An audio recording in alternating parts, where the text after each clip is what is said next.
All right, welcome. My name is Pastor B. Wallace. And I'm Keontae McDonald, and you're tuning to Simplify Complexity, a relationship podcast.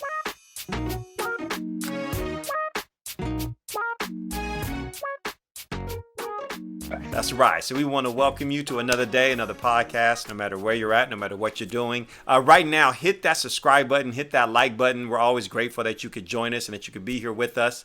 Also, go to the website, simplifycomplexity.org. There you can find more information about us, and please follow us. Our topic today is we want to talk about relationships and why people stay in a relationship. And sometimes people stay in a relationship solely because they've been together for so long. Yeah. And here's the thing is the reality is it really is hard when you've been with somebody and you've built a life with somebody. And kind of what we're talking about is you have those that they were kind of dating. They've been together for maybe a year, maybe those who are 2 years. We're talking about people, they've been together for like 4 years, 7 years, 10 years, and they're still not married. You know what I mean? And Right. the relationship really is kind of in a dead end relationship a little bit. It's not really going anywhere. Or you've been together for 5 years, you've been together for 7 years, and you've seen red flags. I mean, those red flags are so like just, just, and yet Definitely. you're like, but we've been together for so long. So therefore, if you would have seen those same red flags in year one, if you'd have seen them same red flags in year two, you'd have exited the relationship. But you find yourself basically staying in the relationship solely because you just been together for so long. Right. And I think that's dangerous. And so that's kind of what we want to talk about is what do you do? And this is not an easy topic because when you've built a life together, what do you do? How do you approach that? 5 years of your life? That's a long time. It's 7 years of your, 10 years time. of your life? What do you do? Really just tear that down? Do you really just end that and go someplace else? And what are your thoughts?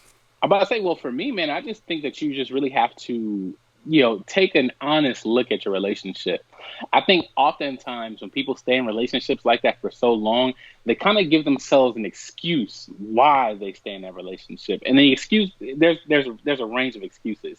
But I would say like the most prevalent ones would be because they're kind of dependent upon one another. You know what I mean? Yeah. Like, I'll break that down. For example, like, you've been with someone for like 8 years and you kind of make this ecosystem where like, okay, we live together and, he pays this part of the bills, she pays this part of the bills, and it just works. It works, yeah.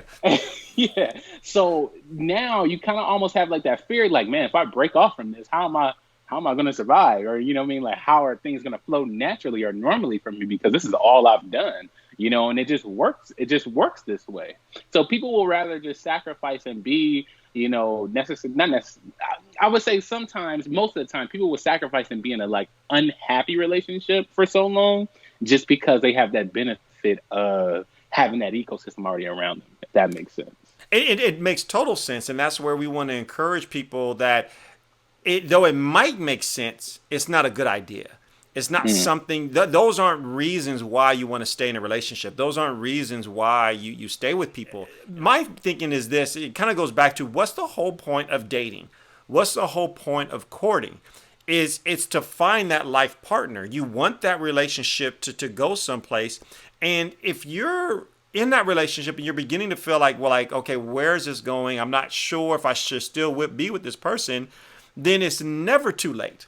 If you're not married, it's never too late to cease it.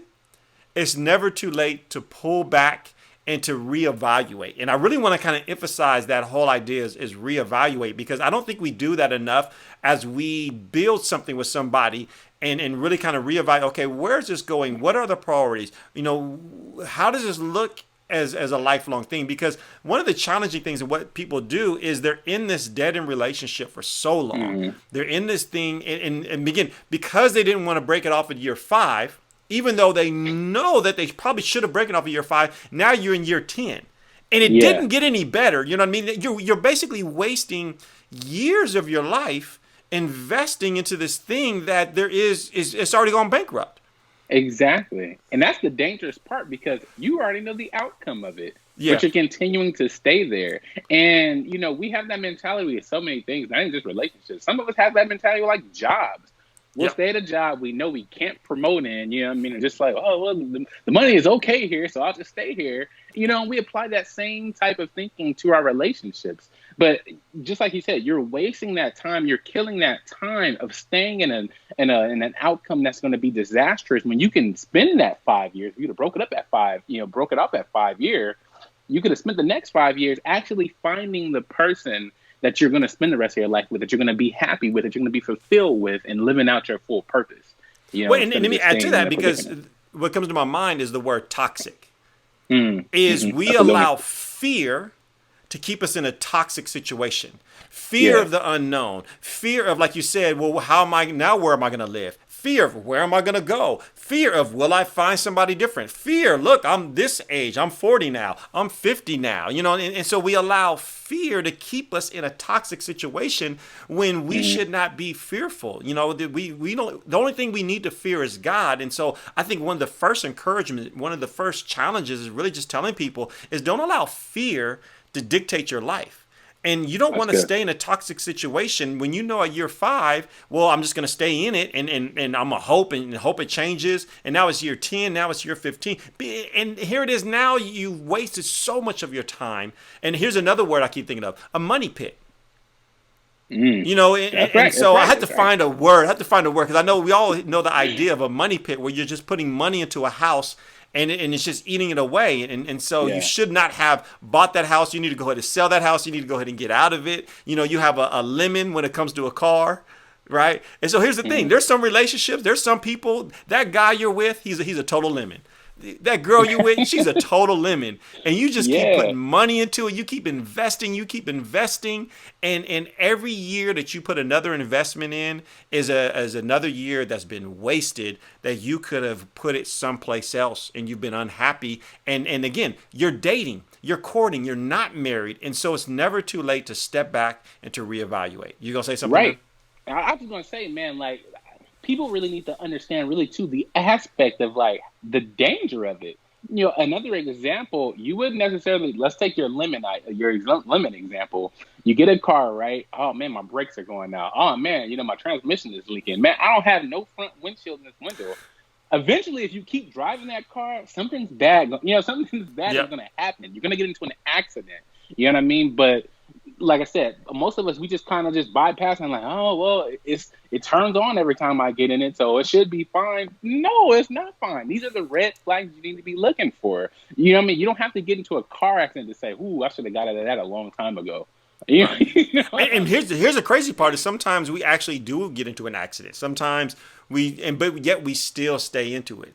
All the signs are there that this is a red flag. All the signs are there that, man, we need to either cease or we need to reevaluate. And I want to kind of build on that idea as far as reevaluate, because what am I talking about? I'm saying that there are moments and there are times when you just want to reevaluate, okay, what is the positive? What's the Mm-hmm. good? What is our foundation? You want to look at the foundation of a relationship because there are times when you have built something for 5 years, when you have built something for 10 years, you don't want to just completely just quickly say, okay, well this is over. You do want to think about it. Yeah. You spent that much time together. But when you spend that time together and you're like, well man, he's a really good guy. She's a really good woman. She has this and she has this going for her. And as you begin to evaluate and you're like, well, they're really a good person. We really have a good thing, but we're just in a rut. Mm. Or they're not perfect. Or, they're this part about them really annoys me. They have all these other good things, but this and this and this really annoys me. You now Yeah. kind of transition into just the realities of relationships. The Mm-hmm. realities of That's good. relationships is that you're working together, you're growing, and so people are different, and so you're not going to find the perfect person. And so Mm-hmm. if you're looking for the perfect person, the perfect relationship, you're setting yourself up for failure. What you're looking for is you're looking for compatibility. And so I think Right. one of the first things you're evaluating is if you notice that maybe we've just gotten to a rut, maybe they're really a good person, we really do have a good foundation, then that is a reason to say, okay, we need to stick this out. Any thoughts on that, man? Yeah, yeah, yeah. And that's really good to think about because I don't want to use the word salvageable because that just sounds bad, but and for lack of a better term, the relationship is salvageable. All you got to do is really, you see those things, you guys are compatible. You see the little things that you need to work on and work on them. You know what I mean? It's a difference of just seeing red flags and knowing that you're heading down a cannonball, just dead end hole, versus like, okay, we have something good. The past 2 years have just kind of been, down. Relationships are like roller coasters. They go up and down. The point is, are you going to stay down? Or are you going to work to build that relationship back up? And I think that's good because, like I said, all you have to do is figure it out and actually put the work to it. That's what a relationship is work. Well, here's the thing. Eventually, you're going to, let's say you leave that relationship. It had a good foundation. You had some good things going. Wasn't perfect, but you had some good things going. You leave that relationship. You step into another relationship. You're going to have, every relationship has most relationships have their moments where they start off that first year, that first, second year. They're good. Yeah. Like you said, it's like, hey, and then every relationship at some point kind of plateaus. Every relationship kind of has its moments where it dips. And if you're constantly looking to get out of a relationship because there's a dip, then you're not really coming in tune with the realities of relationships. You said it, relationships take work. And so you're going to probably have times where you're like, man, I really don't like you too much, or I don't find myself super attracted to you how I was. But that's why you build a foundation. Your relationship should be more than just attraction. Your relationship should be more, than, those surface level things. You want to have those deeper things. And so my encouragement is, or our encouragement is to look at how can we, what was the word, salvage? What do we need to do to build on? So maybe let's get some counseling. Let's join a couples ministry. Let's let's do things. Let's make sure. Let's go out on dates again. What are we doing? What do we need to do to make sure we're investing in our relationship the same way we were before? Right. You got to identify those problems. I'm gonna just keep it right on with the car analogies. Like the lemon. Once you're driving your car and bing, a little oil sign comes on, you're not just gonna keep driving and say, "Well, I hope my engine doesn't lock up." You're going to take it to an oil place and get the oil changed. That's called maintenance. So going to counseling, talking through things, bettering your communication, that is maintenance on your relationship. That's how you salvage the relationship, So we got to really work. You got to identify those things. You got to see them, and be willing to take them in, be willing to maintenance them, be willing to fix them and work towards the better. Now, the only thing I would add to that is what makes a lemon is no matter what you put into it, it would start off a lemon, right? And so so this analogy right now is we're talking about you evaluating. There's a good foundation. It was a good car. You just, like you said, you stopped maintaining the good car. So now the good car is starting to break down on you because you stopped putting an investment in the car. Mm-hmm. Let's go to the other analogy right now. The other analogy is when it started off just bad. You know what I mean? Basically, the only thing that was kind of keeping you guys together was this sexual attraction, this energy or whatever it might be. And to be honest, man, there's some people, they got together and you're like, why? Like, why are you still in this? Like, it started off bad. It's always been bad. But yet it's been a lemon. It's been a lemon the whole time. They are emotionally bankrupt because they've invested so much into a relationship, and it's so clear that he's a cheater, she's a liar, she has attachment issues, she has trust issues, he has trust issues, he has communication issues, she has communication. You know what I mean? You could go down the list where you're just like, man, this relationship is bound for failure. But yet you're still in it. Why? And then like the bad thing about it is sometimes you try to dress that relationship up, just like you said, oh, he's a cheater. She's a liar. And he's like, well, it's not that bad. It's because you're dependent. But that's like just putting a brand new spoiler on a lemon. Like, it ain't gonna do nothing for it. You just dressing it up. I got a new paint job on it. It's like, no, it's still a lemon. It's the engine. It's what's on the inside. Right. And now here's the reality. The reality is we got caught up.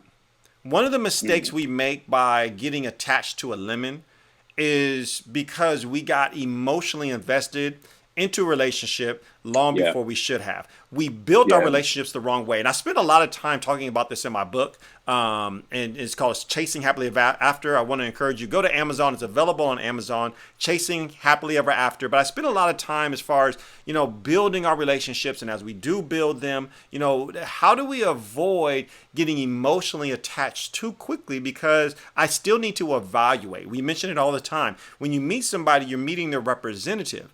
And oftentimes we allow our attraction towards somebody to get us into a relationship rather than, I see you're attractive, but what else do you have? Do you have any Right. other Let's see qualities? it's So I off see there. you're attractive, I got it. But the opposite, what we do is we see somebody's attractive, and now we're fully involved. We're now, because I'm attracted to you, now I get physically involved. Now that's another no-no. So now all of a sudden, within the first week, for some people, within the first 2 days, a day, people, because again, Right. when you get attracted to somebody, that euphoria is there. All of a sudden, you jump right in. So now you're physically involved, whether or not if it was a month, and that gets you for a while. Now there's an attachment physically because you guys are out having sex. There's an attachment because of you're emotionally now connected, and it's not until like it's a month later, maybe 3 months later, maybe 6 months later, that you really start to see their character, and you're like, but you can't get out, or it's hard for you to get out because of that attachment that you've built. Now all of a sudden it's 9 months later, and you got what?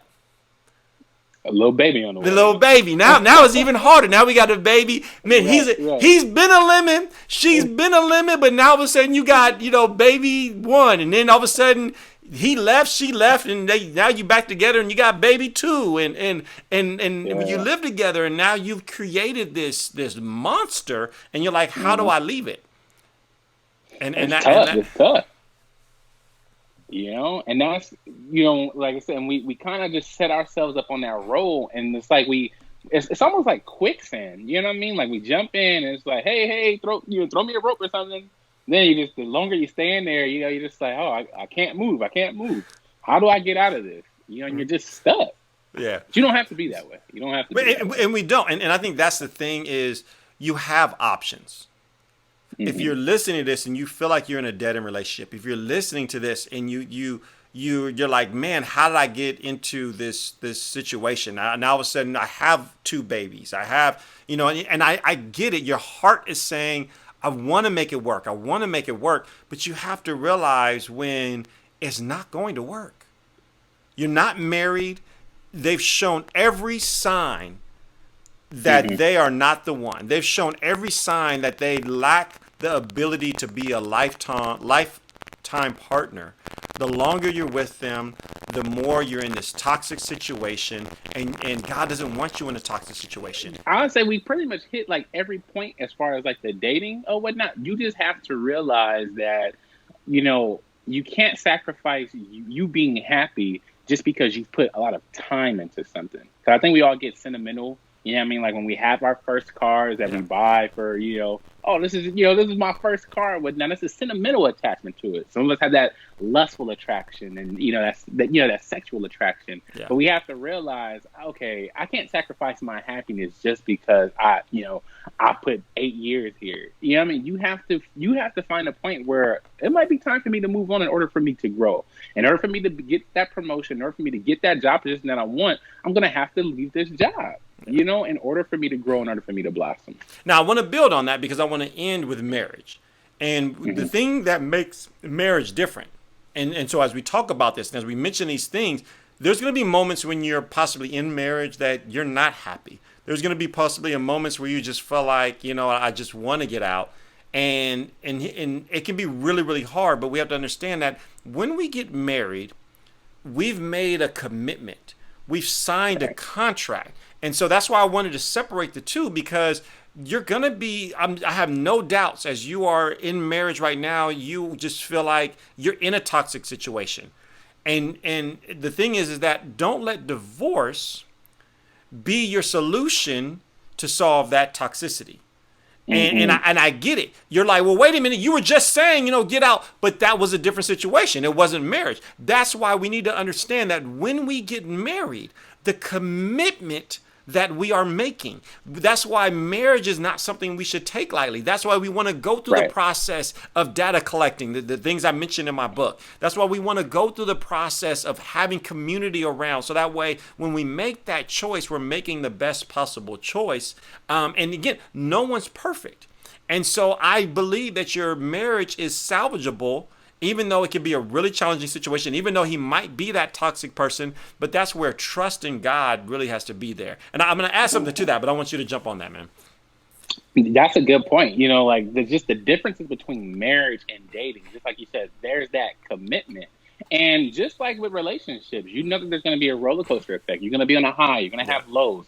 Same thing in marriage. You know, you're going to have those ups. You're going to have those downtimes. You're going to have those years where you're just kind of moving steady. But you have to identify and actually know that, you know, this is something that I committed to, not only before my mate, but before God as well. So that's just, I think the biggest word to use with marriage is, again, that maintenance. You have to identify, you know, what's going on here? Why are we moving in this plateau, just this straightforward? And you have to just maintenance your marriage. Well, and I know somebody's kind of upset right now watching this. And they're like, well, how dare you say I have to stay with this person? First off, I didn't say it. And I think that's really important for us to understand is it's not me saying it. It's about our commitment to God. And now, mind you, if you don't have a commitment to God, then that's a whole nother thing. That's a whole nother show. But you have to remember, we're a Christian relationship podcast. And so we're going to share godly advice as far as what God's word says. And when we get married, we make a promise. We make a commitment to God for better or for worse. And I cannot say how much I understand that what you're going through is the worst of the worst. And you're just like, what am I going to do? But this is where we understand that, number one, our peace, our security, and our happiness is not solely in just a person. It's in God. And that's where we're seeking him for that peace. We're seeking him for that strength. We're seeking God for that guidance as far as how do I navigate this? Now, there could be a situation where you're in an abusive situation. We are not telling you, and we are not saying that you need to stay in an abusive situation. What you need to do right this second, if you're in an abusive situation, you need to leave that home, leave that environment. It does not take a divorce to leave an environment and leave that environment immediately. Get into a support group so you have people that can walk you through what are those next steps. We cannot tell you in this podcast the steps you need to take because every situation is different. Now, if that's not you, now we got everybody else where he's just getting on your nerves. I just ain't attracted to her anymore. And look, she gained some weight and whoop-de-wop this. Those aren't ground. That's not it. Those are things you need to work through. And what can they do? What are some things that they can do to work through, man? You just got to be intentional on just reflecting like, okay, I married this person for a reason. You know what I mean? I don't think most of us just get into marriage to be like, hey, I seen her down the block. She was fine. Let me marry her. You got to really think back on those markers of like, why did I marry this person in the first place? I think when you really go back and revisit memories and just the qualities that your spouse has, when you're really going through those rough times and that rough patch, bringing those memories back up and bringing those thoughts back up, it helps you to just see further. Like, okay, look, we're going through a tough time right now, but I want to stick this out because I can see the vision. I can see it clearly. Yeah. You know what I mean? And you got to really communicate that with your spouse. Have a time where you guys just sit down at night instead of watching the show. Just talk about old things that you did. You know what I mean? Communicate. I think communication is key. That's the number one thing you can do is communicate what's going on in this relationship. To build to that, the thing I would say is sometimes where you could be is you can feel like where you're at and where you want your relationship to be can feel like it's it can feel like a big gap. It can feel like from California to New York. That's what I'm thinking about it. And then if you had to think about walking or doing a journey from California to New York, right? In your mind, you're just like, nope, I just can't. I can't. Like, that's too far. And that's where in our minds. And so therefore, what we keep thinking is we allow this option of quitting. And that's where divorce comes in. But understand, though it's a long journey, it's not as though it's impossible. And so how do you get from California to New York? Is one step at a time. One step at a time. One step at a time, one day at a time. And every step you make closer to New York is a step closer to getting to that end goal, getting where you want to be. And that's how we have to view it. And I think the danger that we do with inside of marriage is the mistake is made is that you allow divorce to be an option. Yeah, that's all I gotta say. Man, you got any last thoughts? I'll just say, man, again, I just reinforce being intentional. Man, some of us, when it comes to like marriage, we'll be ready to just throw in a towel. It can be 5 years, 6 years. We just, nah, man, she just don't give me, or he just doesn't understand me. They just ready to throw in a towel. Some of us have sweaters that we've kept longer than that. So is your sweater not worth, you know what I mean, your marriage, your commitment before God, your life-changing moment of being married to somebody? We have to be intentional and really place our marriage at a higher value, and just going through that communication process of like, babe, you know, what can I do to make us better? You know what I mean? What would you like to see me to do? You know what I mean? And vice versa. What, you know what I mean? These are some of the things that we could do to work together to be better. You just have to make, you know, maintenance and just be intentional in really making your marriage better. Here's the thing. Are you part of the problem or are you part of the solution? There it is. All right, God bless you. God keep you. Again, don't forget to go to the website, simplifycomplexity.org. Please follow us. You can follow me at Brian E. Wallace. And Keontae? Mine is Keontae McDonald, Keonte, McDonald like the restaurant. I should trademark that. You should totally trademark that, yeah. All right, God bless you. God keep you. Until next time.